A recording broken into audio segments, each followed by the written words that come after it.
അധികാരി വർഗത്തിന്റെ പ്രത്യേക ശ്രദ്ധയ്ക്ക് ചിലപ്പോൾ നിങ്ങൾക്ക് തോന്നാം ഇതൊരു പ്രതിഷേധമാണെന്ന്. ക്ഷമിക്കണം, ഇതൊരു പ്രതിഷേധമേ അല്ല. നമ്മുടെ റോഡിന്റെ സാധ്യതകളെ ഉപയോഗപ്പെടുത്തുക മാത്രമാണ് ഇയാൾ ചെയ്യുന്നത്.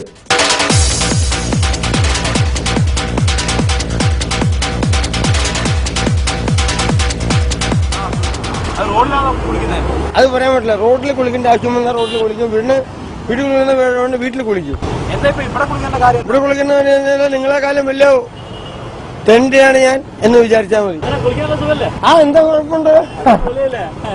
ഒരു കുഴപ്പമില്ല, നല്ല സുഖമാണ്. ഇത്രയും കണ്ടപ്പോൾ അധികാരി വർഗത്തിന് ഒരു തോന്നലുണ്ടാകാം, ഇയാളുടെ മാതൃക കേരളം മുഴുവൻ നടപ്പിലാക്കണമെന്ന്. ഇയാളെ മാതൃകയാക്കി കഴിഞ്ഞാൽ കേരളത്തിന് ഗിന്നസ് ബുക്കിൽ ഇടം നേടാൻ കഴിയുമല്ലോ, ഏറ്റവും കൂടുതൽ കുളിക്കടവുകളുള്ള നാടെന്ന പേരിൽ. അങ്ങനെ കേരളത്തിന് അതൊരു മുതൽക്കൂട്ടാവും. കോഴിക്കോട് മാവൂർ റോഡിൽ നിന്നും കുളിക്കടവിൽ നിന്നും ക്യാമറാമാൻ മനോജ് മിഥുനയ്ക്കൊപ്പം എസ് അരുൺ ശങ്കർ, റിപ്പോർട്ടർ.